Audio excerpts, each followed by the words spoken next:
Hello நண்பர்களே, காலை வணக்கம் எல்லாருக்கும். நம்ம கரூரில் நடந்த சம்பவத்தை பற்றி தான் எல்லோரும் பேசிகிட்டு இருக்காங்க. ஊரே பேசுது, உலகமே பேசுதுன்ற மாதிரி ஆயிடுச்சு நம்ம சம்பவம். அந்த உலகத்தை சைனா வந்து அனுதாபம் தெரிவிச்சிருக்கு, நிறைய மற்ற கண்ட்ரீஸ்லாம் அனுதாபம் தெரிவிச்சிட்ருக்கு. தமிழ்நாடு தொழில்துறை எஜுகேஷனில் முன்னுக்கு வந்து இது வேர்ல்டில் வந்து ஃபஸ்ட் லெவலில் வரணும்னு பார்த்தானா நம்ம வந்து இந்த மாதிரி ஸ்டாம்பீடில் வந்து ஃபஸ்ட்டு வந்து முதல் இடத்தை பெறுவோம் அப்படின்னு நான் நினைக்கவே இல்லை. ரொம்ப ரொம்ப கேவலமாக இருக்குது, ரொம்ப ரொம்ப மனவேதனையாக இருக்குது மக்களே. அண்ட் தென் இன்னொன்று பார்த்தோன்னா, விஜய் சார் பற்றி நான் வந்து ரொம்ப பெருமையாக நினச்சிட்டு இருந்தேன். ஏன்னோ இப்போ ரொம்ப புது தலைவர் வராரு, புது ஜென்ரேஷன்லேருந்து வராரு அப்படின்னு அவரை இவ்வளோ பேர் சப்போர்ட் பண்ணுறாங்களே அப்படின்னு நானும் பிரமிச்சு பார்த்துட்டு இருந்தேன். பட் அந்த பிரமிப்பு வந்து அப்படியே அந்த மலைக்கோட்டை வந்து அப்படியே ஒரு புஸ்வானமாக ஆயிடுச்சு. இப்போது பாதித்தவங்களை போய் இன்னும் அவரை பார்க்குறார்,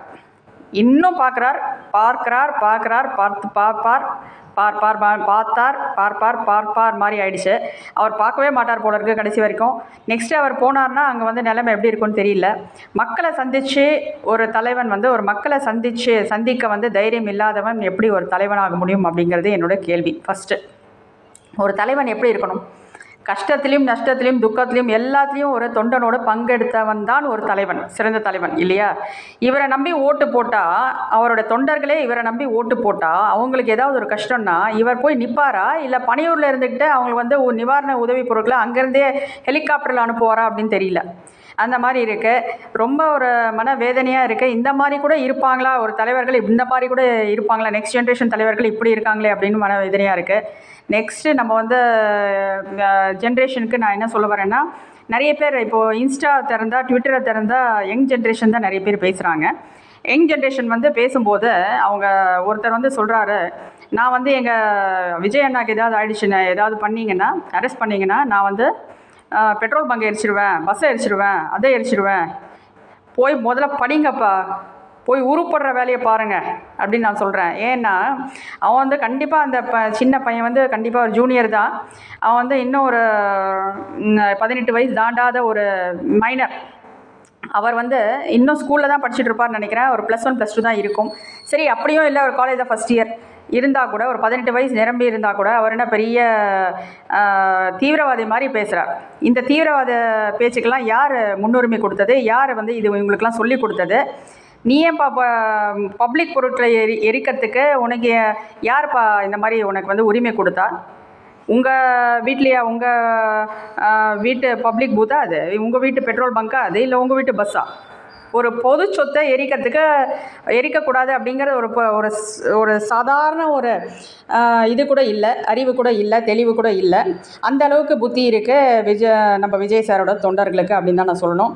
இவங்க பார்த்தா ரொம்ப பரிதாபமாக இருக்குது. இவங்களோட அப்பா அம்மா என்ன பண்ணுறாங்கன்னு தெரியல. இவங்களோட பேரண்ட்ஸ் வந்து இவங்களை வந்து கண்டித்து, அப்பா தயவுசெய்து வந்து அரசியலில் போகாத, நல்ல வழியில் படித்து முன்னேற பாரு அப்படின்னு பேரண்ட்ஸை வந்து அறிவுரை கூறணும். பேரண்ட்ஸே வந்து இங்கே வந்து கூட்டத்தில் நின்றால் அந்த சின்ன பசங்க என்ன பண்ணுவாங்க? அவங்க வந்து வழி தவறுதல் தான் ஆகும். இது மட்டும் இல்லாமல் விஜய் கட்சியோட நிர்வாகி ஆதவ் அர்ஜுனா அப்படின்றவர், அவர் வந்து ட்விட்டரில் போட்டார், நெக்ஸ்ட்டு ஜென்சி மாதிரி ஒரு புரட்சி வந்து தமிழ்நாட்டில் வெடிக்கணும். ஏன் சார், உங்களுக்கு தமிழ்நாடு அமைதி பூங்காவாக இருக்கிறது உங்களுக்கு பிடிக்கலையா? நாங்கள்லாம் நல்லா இருக்கிறது பிடிக்கலையா? அப்புறம் அவரே அதை வந்து டெலீட் பண்ணிட்டார். ஏங்க இந்த மாதிரிலாம் பண்ணுறீங்க? உங்களுக்கு வந்து நான் எங்கள் தமிழ்நாடு இருக்கிறதுலே தமிழ்நாடு தான் அமைதி பூங்காவாக இருக்குது, அது உங்களுக்கு பிடிக்கலையா? உங்களுக்கு கண்ணை உறுத்துதா அப்படின்னு நான் கேட்குறேன் சார். இந்த மாதிரி சின்ன பசங்களாம் தூண்டி விட்டு அவங்கள வந்து ரணகலப்படுத்தணும்னு நீங்கள் எவ்வளோ நாளாக வந்து இது பண்ணிகிட்ருக்கீங்க? நேபாள் மாதிரி இங்கே ஒரு அமைதி புரட்சி வந்ததுன்னா, நேபாள் மாதிரி இங்கே என்ன கலவரமாக நடக்குது?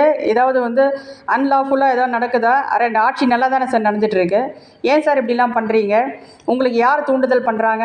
இந்த மாதிரிலாம் தெரியல. முதல்ல உங்கள் கட்சி தொண்டர்கள் வந்து அடிபட்டு சாக கிடக்குறாங்க, அவங்கள போய் பார்த்து ஆறுதல் சொல்கிற வேலையை பாருங்கள் சார். அவங்கள வந்து நல்வழிப்படுத்துங்க, அதெல்லாம் பாருங்கள். முதல்ல உங்களை திருத்திக்கோங்க, உங்கள் எண்ணத்தை மாற்றிக்கோங்க, உங்கள் குறிக்கோளை மாற்றிக்கோங்க. அதெல்லாம் உங்களுக்கு ரொம்ப நல்லது. நான் என்ன சொல்ல வரேன்னா, ஒவ்வொரு பெற்றோர்களுக்கும் நான் என்ன அறிவுரை சொல்வேன்னா, குழந்தைங்களை வந்து அவங்க வந்து ஒரு காலேஜ் லெவல் முடிச்சுட்டு ஒரு வேலையில் சேர்கிற வரைக்கும் அவங்களுக்கு வந்து ஒரு தெளிவு கிடைக்காது, கண்டிப்பாக தெளிவு கிடைக்காது. அரசியல் கட்சி அவங்களுக்கு வேண்டாம். அவங்க வந்து படிக்கிறத மட்டுமே ஒரு ஆயுதமாக கொள்ள வேண்டும். அதை தான் ஒரு முதல்ல பார்க்கணும் அப்படின்னு அட்வைஸ் பண்ணுங்கள் குழந்தைங்களுக்கு. முதல்ல நீ படித்து நீ வந்து ஒரு வேலைக்கு போயிட்டு அதுக்கப்புறம் உனக்கு சொந்தமாக சிந்திக்கிற தன்மை வரும். அதுக்கப்புறம் நீ வந்து ஒரு முடிவெடு யாருக்கு ஓட்டு போடணுங்கிறது அப்படின்னு நீங்கள் ஒரு பெரியவங்க சொல்லுங்கள் குழந்தைங்களுக்கு. இனிமேல் இந்த மாதிரி ஒரு கலவரம் இந்த தமிழ்நாட்டில் ஏற்படக்கூடாது. முடிஞ்ச வரைக்கும் பெற்றோர்கள் குழந்தைங்களுக்கு ஒரு காவல் அரணாக இருங்க, அட்வைஸ் பண்ணுங்க. அப்படி தான் இருப்பாங்க. டீனேஜ் பசங்க கேட்க மாட்டாங்க. இருந்தால் கூட நம்ம அட்வைஸ் பண்ணி தான் ஆகணும், வேறு வழி இல்லை. எல்லாம் நம்மளும் அந்த ஏஜை கடந்து வந்தவங்க தான். அவங்க குழந்தைங்களுக்கு அட்வைஸ் பண்ணுங்கள். இந்த மாதிரி கூட்டத்துக்கெல்லாம் போக வேண்டாம் அப்படின்னு, கூட்டத்துக்கு போய் அடிபட்டு மிதிப்பட்டு சாக வேண்டாம். பைக்லலாம் இனிமேல் வாங்கி கொடுக்காதீங்க. காலேஜ் படிக்கிற பசங்களுக்கு எதுக்கு பைக்? அந்த பைக்கை வச்சுக்கிட்டு அவங்க வந்து அந்த பஸ்ஸு பின்னாடி, அந்த அரசியல் தலைவர் பஸ்ஸு பின்னாடி போய் நசுங்கி சாகிறதுக்கா? இனிமேல் பார்த்து பத்திரமா இருங்க பசங்களே, பார்த்துக்கோங்க. இனிமேல் இந்த மாதிரி கலவரம் தமிழ்நாட்டில் ஏற்படக்கூடாது அப்படிங்கிறது தான் என்னுடைய தாழ்மையான வேண்டுகோள். நன்றி. ஹலோ நண்பர்களே, காலை வணக்கம் எல்லாருக்கும்.